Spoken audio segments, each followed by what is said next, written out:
Hello, my name is Zach Wright with Old Man Gaming. Welcome to another Snap Judgment Review. What is a Snap Judgment Review if you've never listened before?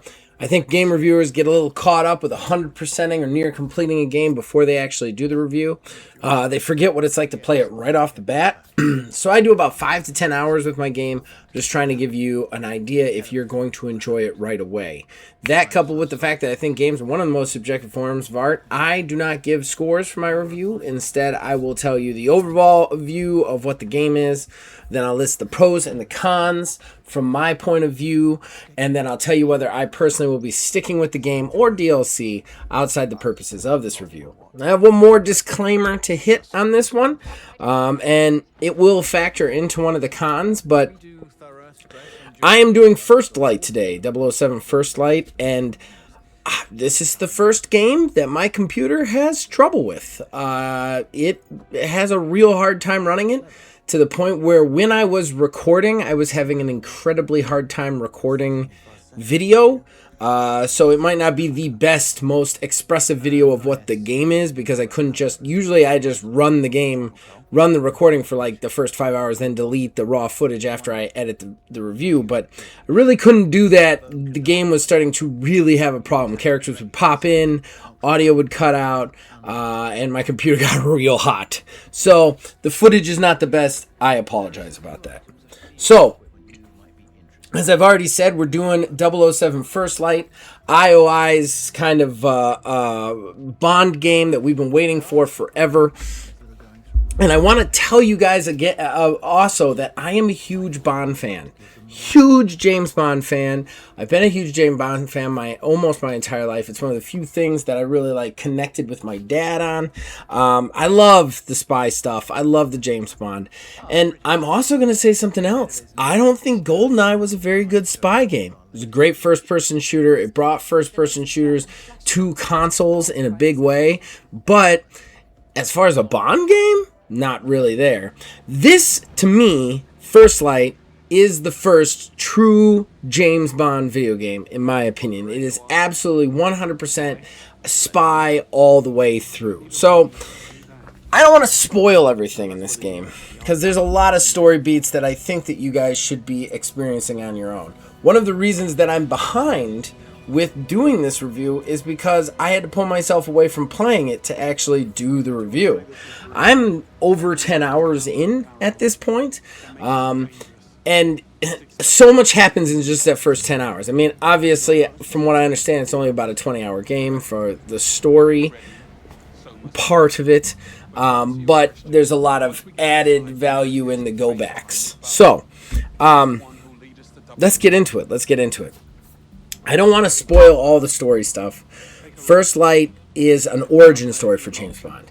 You take up James Bond before he is a 00 in the tutorial, and how he becomes a 00, how he becomes a spy, and then into his first few missions. This is a retelling, kind of a modern-day retelling of James Bond through the lens of a video game. And you are very actively James Bond. This isn't just about, a lot of people are comparing this to, Uncharted. It's not. Uncharted is very narrative focused, and while I would say some of the action-y combat could be kind of equated to Uncharted, most certainly, there's so many moments of spycraft, of building tension, of having conversations, of following people and using disguises, that it's not just Uncharted. It just isn't. So, again, I don't want to spoil anything on this. So, I want to get right into the pros and cons. This might end up being a short review because I don't want to spoil any story beats. I think they're really, really amazing. I think that right off the bat, the first pro is the cast. The cast is absolutely phenomenal in this. Patrick Gibson might be my favorite James Bond. He somehow takes the severity and intensity of Daniel Craig and merges it with the kind of suave charm of Pierce Brosnan and does it believably. And those are my two favorite Bonds. So, it's very hard for me to not love him. the side characters are so good. Lenny Kravitz's Bauvma is in here, and he's a very interesting character. But honestly, the one that truly caught my eye is Greenway, which serves as this like kind of like de facto kind of mentor slash antagonist for James Bond, which is amazing. Like their relationship and how it works throughout the game is really good and really intense. But the voice cast is just absolutely not to be beat on this. My biggest pro that I want to definitely call out is the tutorial. I have been playing video games since I was 10. I am almost 45 now, so it's roughly 35 years. I have never played an in-game tutorial as cool, meaningful, or engaging as this. The tutorial, I don't want to spoil it for you guys, but the way they do the tutorial, from the first kind of impromptu mission that you do to right after the opening credits where you're kind of training, is absolutely phenomenal. It hits all the points of like old school movies while also getting the points across that you need to. It doesn't waste your time on a lot of stuff. It teaches what you need while also engaging you with a story during this tutorial that is good enough that it holds your attention. I've never had a tutorial be this engaging and want me to play it as much as this. Like, the tutorial itself is its own kind of movie that plays out perfectly, and I love that. One of the things about this game, and this is kind of off the subject of pros, and I know I'm jumping around here, but I had a really hard time doing this because I don't want to spoil this game for people. One of the coolest things about this game is how you move through a mission, how you move through a level. And in a lot of games with stealth, if you get caught during the stealth, it's a game over or a fail-safe screen. That's not how this game works. If you're seen, you have some time to take that person down before other reinforcements are come. And then even after that, there's still a way to get away. This game loves improvisation. It feeds off of it. It wants you to do it. It wants you to like, oh no, you got caught. How do you get out of this situation? That's something I really appreciate. And I haven't played a game that really does that. And in fairness, I did not play any of the Hitman games. They seemed more like puzzle games to me when I looked at them being played by other people than actual action games. It was more like, find the most efficient way to kill this person.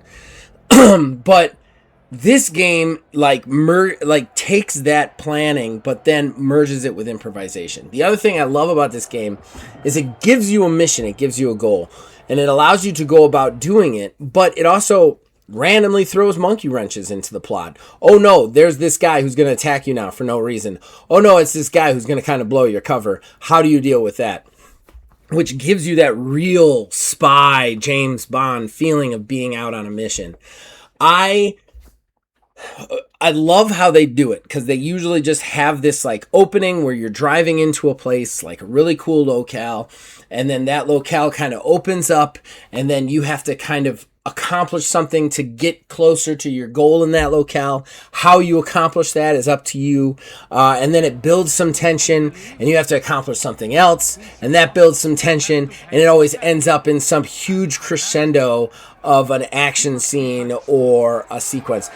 Honestly, every map that you play on is a movie in itself. It really is. It could be a movie start to finish all by itself. That's how they do it. It is a third act structure every time you play a map. Plus, the way you get to that end is your own. I'm already thinking about the maps that I've played already and what I could have done differently to get to the point that I needed to be at. So, I'm sorry. I lost the thread a bit. Back to the pros.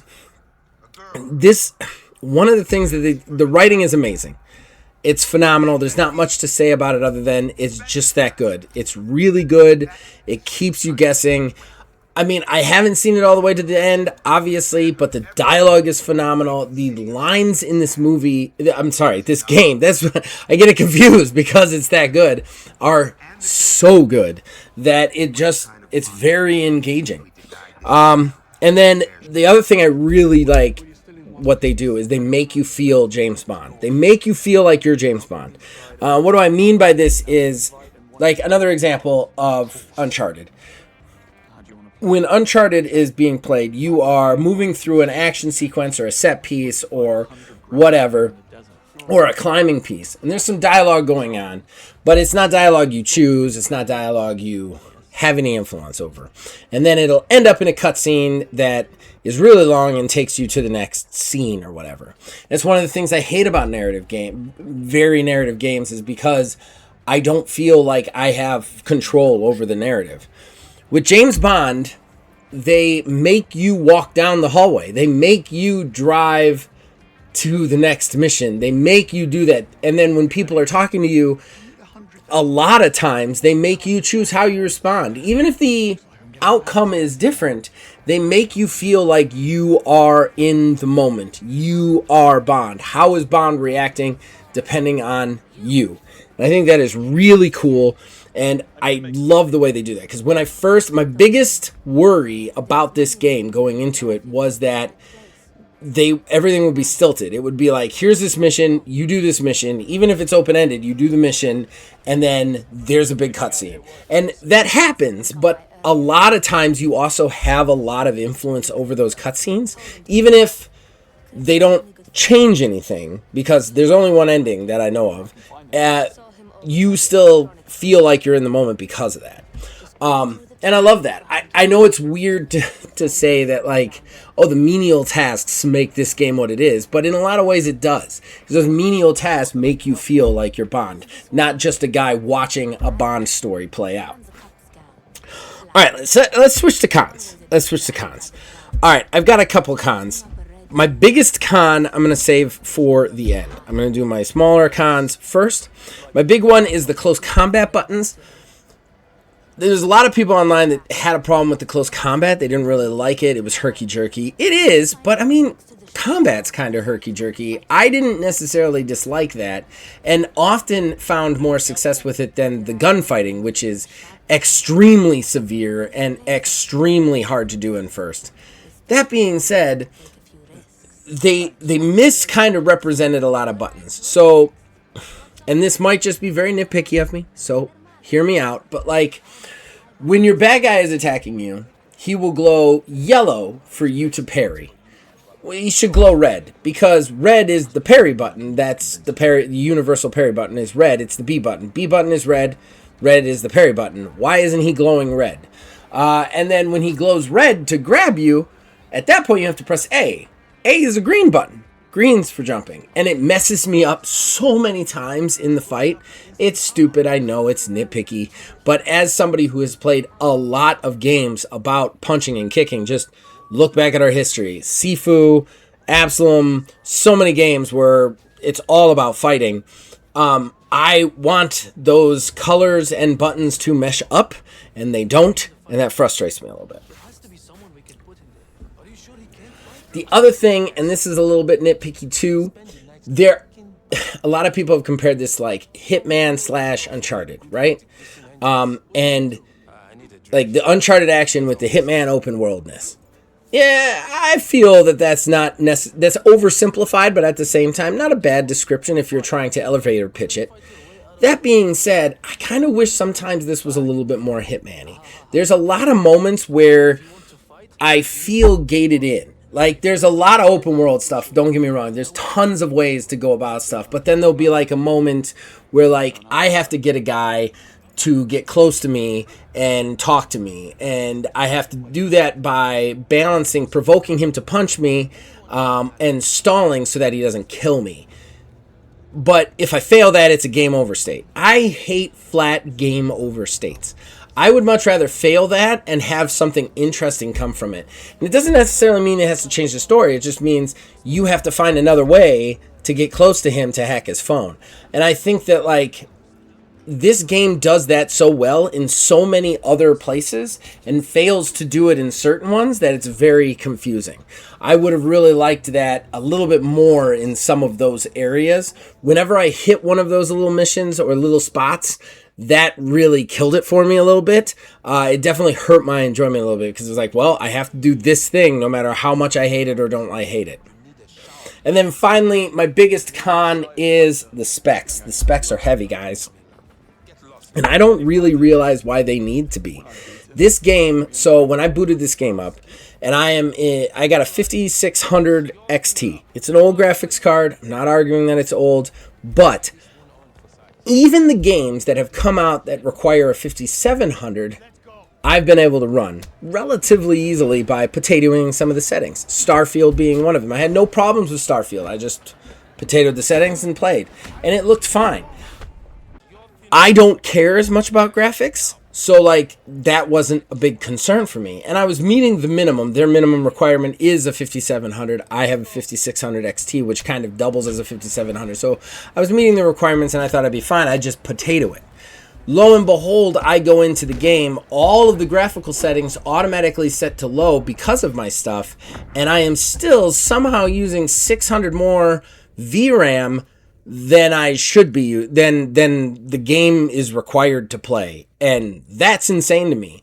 I feel like that's an optimizing issue. Now look, I'm not a programmer. I'm not a dev. I could be way off base here, and that's on me. But at the same time, I feel like every other game I've played that's even in this genre, I'm able to potato some things and then run it. Potato meaning lower my settings. I don't understand why some of these settings don't have an ultra low. And the reason I say that is because the game still looks freaking gorgeous for me. Like, let me take some of that gorgeous down so that I could play it easier. Like, I don't mind not seeing all the sweat on Greenway's head when he's in the desert area. Like, let me get rid of that sweat. Like, I feel like they did not optimize this appropriately, and I do want to say that if you are running an older graphics card or an older PC to play this game, you're probably going to have some issues. Even I had some issues. I'm playing it okay, but I had it crash at least once. I had a couple of times in battles where it freezes for like 2 minutes and then catches up with itself. I had some pop-in of characters and some audio line dropout. Nothing that would impair me from enjoying this game or playing this game, but it's there and it's real. And if your graphics card was any worse than mine, I think you'd have a real problem.